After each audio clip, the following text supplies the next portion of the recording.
ಗಿಲ್ಲಿ ಜೊತೆ ಜಂಟಿಯಾಗಿ ಮನೆಗೆ ಎಂಟ್ರಿ ಕೊಟ್ಟ ಕಾವ್ಯ ಅವರು ಒಂಟಿಗಳು ಕೊಡ್ತಿದ್ದಂತಹ ಕಾಟನ ತುಂಬಾ ಚೆನ್ನಾಗಿ ಫೇಸ್ ಮಾಡಿದ್ರು. ಆಕ್ಚುಲಿ ಇವರೇನೆ ಅಶ್ವಿನಿ ಅವ್ರಿಗೆ ಕಿರಾತಕ ಡೈಲಾಗ್ ಇಟ್ಕೊಂಡು ರೇಗ್ಸು ಅಂತ ಗಿಲ್ಲಿ ಅವ್ರಿಗೆ ಹೇಳ್ಕೊಟ್ಟಿದ್ದು. ಅಲ್ಲಿಂದಾನೇ ಅಶ್ವಿನಿ ಅಂಡ್ ಗಿಲ್ಲಿ ಅವರ ಕಾಂಬೋ ಶುರು ಆಗಿದ್ದು.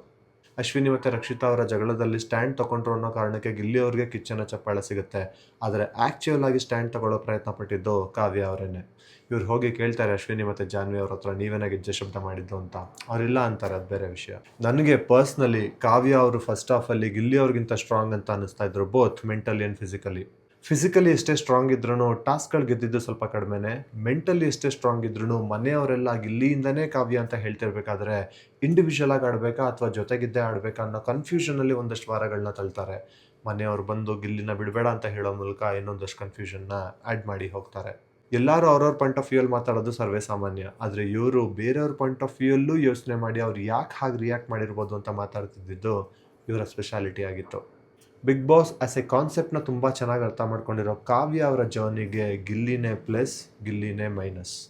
ಟಾಪ್ 6 ತನಕ ಸಕ್ಸಸ್ಫುಲಿ ಬಂದಿರೋ ಕಾವ್ಯ ಅವರು ಇನ್ನೂ ಎಷ್ಟು ಮುಂದಕ್ಕೆ ಹೋಗ್ಬೋದು ನಿಮ್ಮ ಪ್ರಕಾರ?